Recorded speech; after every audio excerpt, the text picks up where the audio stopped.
Yeah, guys, Iowa softball traveled up to Cedar Falls to face Northern Iowa last week for a midweek non-conference game. However, before the game, there was a moment of silence for former UNI Panther softball player Michaela Redinger, who was killed in a highway shooting Sunday morning.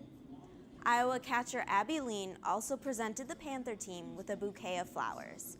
The Panthers ended up winning this one 4-2, forcing the Hawkeyes to drop every game against in-state schools. Next up, Iowa hosts Ohio State for a 3-game homestand this weekend, with first pitch on Friday at 5:30. As you saw, Iowa's softball game against Northern Iowa actually had to be moved inside the Unidome to combat that rainy weather. And unfortunately, Iowa did not have the luxury of an indoor stadium where the baseball team could have played their game against Western Illinois last night. The game, which was postponed due to all the rain, will instead be played tonight at 6:05 p.m. at Duane Banks Field. Iowa was originally scheduled to play Northwestern in a non-conference game tonight in Rosemont, Illinois, but that game has been canceled and will not be made up. Staying on the baseball train, a couple Hawkeyes have made names for themselves in the minor leagues. We have DITV sports reporter Kimberly Bates live in the newsroom with more. Good morning, Kimberly. Good morning. So, now that we are a full month into Major League play, how are some of those former Hawks doing in the minor leagues? So it seems that we've seen a lot of advancement from our former guys, but the main one that we're looking at is Joel Booker. Booker played for the Hawkeyes in 2015 and 2016, and he was drafted by the Chicago White Sox in the 22nd round in 2016. Booker started his season this year in the AA affiliate of the White Sox in Birmingham, but after only 20 games, he led the Southern League with a .351 batting average, and he was already promoted to the AAA in Charlotte, and he made his debut in Charlotte just this past Sunday.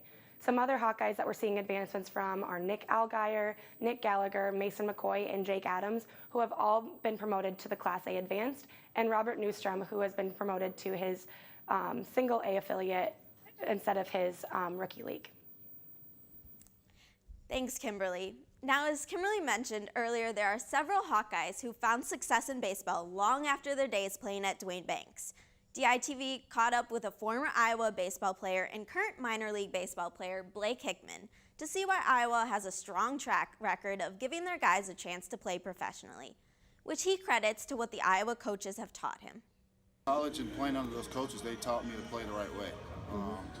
Through high school, I was kind of like that guy who was very hot-headed, and I got humbled going into college, playing against some of the best talent in the country. So playing under those guys, they made me grow a lot as a man and on and off the field. So.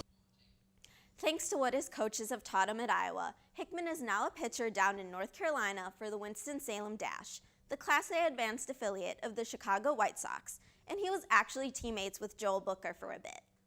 Now, we'll end today by mentioning that Big Ten League office announced yesterday that junior Alex Shockey was named Big Ten Men's Golfer of the Year. Shockey led Iowa this year with 5 top 10 finishes and broke a school record at the Hawkeye Invitational, where he finished 14 strokes under par. He finished the regular season as the 43rd ranked golfer in the country, according to Golf Week, and led Iowa this season with 16 rounds at or below par. Other Hawkeyes that were recognized were junior Benton Weinberg, who earned second team All-Big Ten, and senior Aaron DiNucci, who won the Iowa Men's Golf Big Ten Sportsmanship Award. That's all I have today in the sports studio, but come back tomorrow for more from the Drake Relays from this past weekend. Becca and Kaylin, back to you at the desk.